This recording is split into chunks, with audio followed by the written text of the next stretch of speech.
ریاست علی آزاد صاحب چلیں وہ حکومت کا ایک موقف ہے جو ابھی اختیار ولی صاحب نے بیان کیا. مجھے صرف اگر ہم اسے کنکلوڈ کر پائے آپ دونوں فریقین کو, کیونکہ آپ تو فریق نہیں ہے نا, لیکن بحیثیت ایک سینئر وکیل کے, اور جو آپ نے عدلیہ کی حالات کے اوپر میں کہوں گا اب جو عدالتی نوحہ بھی پڑھا ہے, مجھے صرف یہ فرمائیے گا کہ کیا کریں دونوں, اگر فریق دو ہوں اور کوئی مسئلہ لمبا چل رہا ہو, اس کا مطلب ہے دونوں کہیں نہ کہیں پر غلط ہیں, تو آپ دونوں کو کیا مشورہ دیں گے فرینکلی؟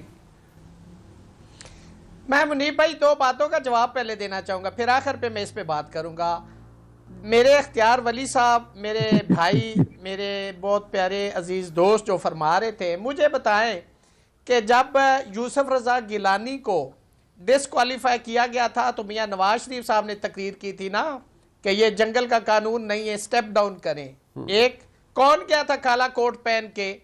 اگلی بات, جب عمر عطا بندیال نے سوری کی رولنگ کو سیٹ اسائڈ کیا تھا تو اس وقت کی وزیر اطلاعات ان کی مریم اورنگزیب صاحبہ نے فرمایا تھا کہ یہ آئین اور قانون کی فتح ہے, لیکن اسی عمر عطا بندیال نے جب شیڈیول دیا تھا کہ اجلاس اس ٹائم ہوگا, وہ اوور ریچنگ نہیں تھی, وہ بیونڈ دا جورسڈکشن نہیں تھا, وہ اس وقت تو بہت اچھے تھے.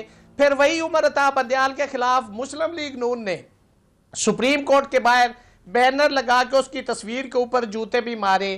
وہ عدلیہ جب ان کے حق میں فیصلہ دیا وہ اچھی تھی, جب ان کے ساتھ نہ چلی انہوں نے گو ٹو سی یو کہا وہ بری ہو گئی. میرا خیال ہے کہ جو پولیٹیکل لوگ ہیں ان کو پی ٹی آئی, نون, پیپلز پارٹی ان کے ناموں سے منسوب نہیں کرنا چاہیے. وہ ایک ادارہ ہے, اس کو ادارہ رہنے دے تاکہ لوگوں کا اس کے اوپر ٹرسٹ ہو. دوسری بات, آج یہ کہہ رہے ہیں نا کہ آج کی عدلیہ آزاد ہے, خدا نہیں خواستہ اگر یہ حالات بدل جائیں ان کا زندگی کا سب سے بڑا پچھتاوا ہو جائے گا کہ ان کے بھی کیسز فکس نہیں ہوں گے. یہ وہ عدلیہ بیٹھی ہے جو کسی کے کہنے پہ ان کے اوپر ٹھپے لگانے والی عدلیہ ہے, تو ان کے بھی ٹھپے لگیں گے, اس وقت ان کی بھی چیخیں سننے والا کوئی نہیں ہوگا. اب تیسرے سوال کی طرف آتا ہوں. دیکھیں پولیٹیکل لوگ ہیں, سیاستدانوں کا کام ہے آپس میں بیٹھ کے بات کرنا, گھر کی بات گھر میں حل کرنا. آج یہ وقت ہے, اگر آپ پاکستان کو آگے لے کے جانا چاہتے ہیں تو پولیٹیکل لوگ آپس میں بیٹھیں اور اس کا سلوشن بیٹھ کے نکالیں, اور یہ کہیں کہ یہ ہمارا ڈومین ہے اور ہر ادارے کا جو اپنا ڈومین ہے وہ اس میں رہ کے کریں گے تو پاکستان انشاءاللہ جو وہ میں کہتا ہوں نا کہ وہ بلندیوں کو چھوئے گا, وہ پاکستان آپ کو نظر آئے گا. لیکن یہ ان کو آج اگر دیکھیں نا, سب سے زیادہ نفرت زدہ یا جس سے لوگ نفرت کرتے ہیں, میں معذرت کے ساتھ یہ بات کر رہا ہوں, آج سیاستدان ہیں. اس لیے کہ سیاستدان استعمال ہوتے ہیں, بطور ٹول استعمال ہوتے ہیں. جس دن اس ملک کے اندر سیاستدان نے ایز اے ٹول استعمال کرنا چھوڑ دیا اور آئین اور قانون کی پاسداری کے ساتھ کھڑے ہو گئے اور اس ملک کے ساتھ وفا کرنے کے اس حلف کے ساتھ کھڑے ہوں گے, انشاءاللہ یہ ملک بھی ترقی کرے گا. چونکہ ہمارے ملک میں اللہ نے ہر چیز سے اس ملک کو مالا مال کر رکھا ہے, اس میں کسی چیز کی کوئی کمی نہیں. اختیار ولی صاحب, آپ نے نا 26ویں 27ویں ترمیم کر کے عدلیہ کو کر لیا ہے مینجڈ اور منوورڈ. اب آپ نے عمران خان صاحب کا ناطقہ کر دیا ہے بند, آپ ان کی اپیلیں تک نہیں لگنے دے رہے. اوپر سے آپ کہتے ہیں کہ ہم بلیک میل نہیں ہوں گے اور غیر قانونی ڈیمانڈ نہیں مانیں گے. گو کہ جو میرا آپ سے بطور بھائی ایک چھوٹا سا اختلاف ہے وہ رہے گا. آپ کہتے ہیں بالکل کوئی چکر ہی نہیں ہے نئے الیکشن کا. میں کہتا ہوں کہ یار ڈیمانڈ تو کوئی ناجائز نہیں ہے, ہو سکتا ہے اگر وزیر اعظم صاحب حکم دیں, لیکن مسئلہ یہ ہے کہ اب اس صورتحال میں بھی نا آپ کی حکومت پر اختیار بھائی ایک وہ آپ نے بچپن میں ہم نے ایک کہانی پڑھی تھی کہ سخت مارے اور رونے بھی نہ دے. آپ نے پی ٹی آئی کے ساتھ وہ کیا ہوا ہے. دیکھیں, ہم نے پی ٹی آئی کے ساتھ کچھ بھی نہیں کیا. ریاست علی آزاد صاحب کہہ رہے ہیں کہ ہم عدلیہ کی وجہ سے دنیا میں کسی کو منہ دکھانے کے لائق نہیں ہے. تو بھئی یہ منہ تو ہم گزشتہ میرے خیال میں جو 10-12 سال کا پیریڈ ہے اس میں تو ساری صورتحال یہ 8 سال سے ایسی چل رہی ہے. جس دن سے پاناما بینچ بنا تھا یہ اس مطلب وہ آپ دیکھ لیں 2016-17 سے لے کر آج تک وہی صورتحال ہے. تو کیا کوئی اگر ایسے حالات آج تو کم از کم آپ پہلے سے کسی بہتر پوزیشن میں آ گئے ہیں. اور ہم جب کہتے تھے کہ بھئی ہمارے ساتھ ظلم ہو رہا ہے, ہمارے ساتھ زیادتی ہو رہی ہے, یہ کہیں بھی کسی قانون میں نہیں ہے, تو ہمیں کیا سننے کو ملتا تھا؟ ریاست علی آزاد صاحب تھوڑا سا just get into our shoes. just get into our skin. ہمیں مشورہ ملتا تھا کہ رسیدہ کٹو اور عدالت میں جاؤ. تو اس وقت کا جو نظام تھا, جس کو آپ جو بھی نام دیتے ہیں, شغلیہ دیتے ہیں, مغلیہ دیتے ہیں, کفریہ کہتے ہیں, ہم تو اسی نظام سے ہو کر آئے اور اسی سے ہم نے اپنے آپ کو کلین کرایا.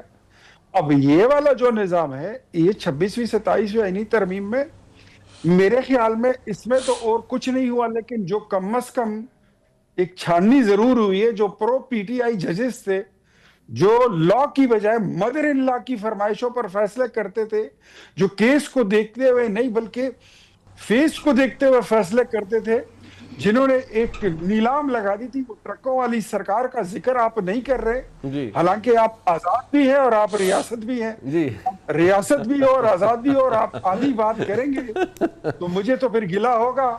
آدھی آیت پڑھنے کا, آدھی ترجمہ کرنے کا, آدھی تشریح کرنے کا مقصد ہمیشہ ہی وہ یہی ہوتا ہے کہ وہ بات پوری لوگوں تک نہیں پہنچتی. تو میرے بھائی, میرے پیارے دوست, وہ یہ لوگ جو اصل سندوں کو جعلی قرار دیتے تھے اور جو چوروں اور ڈاکوؤں کو صادق اور امین کے سرٹیفکیٹ دیتے تھے, ڈو یو تھنک سو کہ وہ کوئی عدلیہ تھی اور وہ کوئی بہتر عدلیہ تھی؟ آج تو کم از کم ایٹ لیسٹ آپ یہ کہہ سکتے ہیں کہ جعلی ڈگری والا کوئی جج عدلیہ میں نہیں بیٹھا, کوئی ٹرکوں والا سرکار جو ہے وہ عدلیہ میں نہیں بیٹھا ہوا, کوئی ایسا جج نہیں بیٹھا جو پیسے لے کر فیصلہ کرتا ہے, اچھا کوئی ایسا بندہ نہیں بیٹھا جو فیڈریشن کو نقصان پہنچا رہا ہے. ہم نے تو ایسے عدلیہ, مجھے یہ بتائیے پاکستان کی تاریخ میں پروویژنل کانسٹیٹیوشن آرڈر جتنا کوئی بھیانک اور کالی چیز تھی, اس کو کس نے لیگلائز کیا تھا؟ اسی عدلیہ نے کیا تھا. What do you think? Do we have a very good and broken نہیں future? میں آپ کو ایک بات بتاؤں, اختیار بھائی ایک بات دیکھیں, اس ملک میں جو عدلیہ نے کیا ہے وہ تو کیا ہی کیا ہے نا. پھر ہماری ملک میں سیاسی جماعتوں نے بھی جو کیا ہے, یہ جو ہمارے ملک میں جوڈیشل ایکٹیوزم کا معذرت کے ساتھ جو یہ زہر تھا نا, اس کو بڑھاوا دینے میں آپ کی قیادت کا بھی بڑا ہاتھ رہا ہے افتخار چودھری صاحب کے دور میں. اور جتنے جوڈیشل ایکٹیوزم کو آپ کی جماعت نے آنکھیں بند کر کے, بلکہ جو سپریم کورٹ کی عقبی دیوار ہے اس کے ساتھ کھڑے ہو کے جو پی ایم ایل این نے 2010 11 12 کے اندر سیاست کی نا, اس کی بھرپائی پھر آپ کو آگے کرنی پڑی. میرے جیسا ایک عام پاکستانی اس وقت بھی کہتا تھا کہ this will come back to haunt you, اور وہ آپ کو ہانٹ کرنے کے لیے آیا. پتہ نہیں آپ نے اس سے سیکھا یا نہیں سیکھا. میرا تو استدلال آج بھی صرف یہ ہے, میں صرف عرض کر لوں, میرا صرف استدلال آج یہ ہے کہ دیکھیے جو بھی اقتدار میں ہے, آپ کو پہلی عدلیہ وہ پہلے کی حکومت کو اچھی لگ رہی تھی, یہ عدلیہ آج کی حکومت کو اچھی لگ رہی ہے کہ یہ بہت انڈیپینڈنٹ ہے, یہ اس عدلیہ سے بہتر ہے. لیکن جب وقت گزر جائے گا تو پھر اس عدلیہ کا بھی احتساب ہوگا نا, پھر آپ کا بھی ہوگا, پھر وہ کہیں گے کہ نہیں یہ بھی غلط تھا. ہوگا, بالکل ہوگا. ہم تو ابھی احتساب سے نکل کر آئے ہیں. منیب اتنی جلدی دوبارہ ہمارا احتساب کیوں شروع کراتے ہیں آپ؟ ابھی تو ہمارے جو زخم ہے وہ ابھی سلے نہیں. اگلوں کا آپ نے بینڈ بجا دیا ہے تو وہ ان کو کچھ تو ایک بات بتاؤں, جن اگلوں کی بات آپ کر رہے ہیں ان کو اپنی بینڈ بجانے کی ان کو خود بڑا شوق تھا. وہ کچھ شہر کے لوگ بھی ظالم تھے اور کچھ سانو بھی مرند شوقی سی, وہ تو کچھ اس ٹائپ کے لوگ تھے, وہ تو کرنا چاہتے تھے. بہرحال میں ایک بات آپ کو آن اے سیریس نوٹ, جی کبھی بھی یہ نہیں کہوں گا کہ آج کی جو ہماری عدلیہ ہے یہ کوئی کبھی بھی نہیں کہوں, لیکن ایٹ لیسٹ میں ایک بات پر قائل ہوں, اور آئی ہوپ یہ امید ہے کہ ریاست علی آزاد اچھا سیاسی کارکن بھی ہے, یہ بھی ایگری کریں گے اور آپ بھی کریں گے کہ ہم الحمدللہ ایک فیلڈ مارشل نے ایک پروگرام دیا تھا, ایک بات انہوں نے کی تھی کہ ہم ایک سافٹ سٹیٹ ہیں اور ہمیں سافٹ سے ہارڈ سٹیٹ بننا ہے. اب ہارڈ سٹیٹ کی طرف وہ سفر بھی شروع ہو چکا ہے, اور پھر پرائم منسٹر نے اس میں مزید ایڈ کیا کہ ہارڈ سٹیٹ کے بعد ہمیں ایک سٹرونگ سٹیٹ بننا ہے. بالکل. تو یہ سارا جو سفر ہے نا, اس میں چیزیں ٹھیک ہوں گی. اب 75 سال کا گندی عدلیہ جو ہماری تھی, جس کی تاریخ گندی ہے, جو ایک ڈکٹیٹر کو وردی میں یہ اجازت دیتی ہے کہ آپ کے لیے 1 سال اور 2 سال کا ٹائم ہے, آپ وردی پہن کر جو مرضی ہے آپ اس میں آئین میں کانسٹیٹیوشن میں مرضی کی ترامیم کر سکتے ہیں. جی. یہ بھی ہم نے دیکھا ہے. ٹھیک ہے جی. آج میرے خیال میں کوئی اس کی سوچ بھی نہیں سکتا. 26 نومبر کو جس طرح حملے کیے گئے تھے ریاست پر, Yeah. اے ڈی چوک میں آ کر قبریں کھود لینا, کفن پہن لینا, یہ ماضی کا قصہ ہے. آج میرے خیال میں اتنے ہارڈ ہم ہو گئے کہ آج کوئی ان باتوں کی سوچ بھی نہیں سکتا.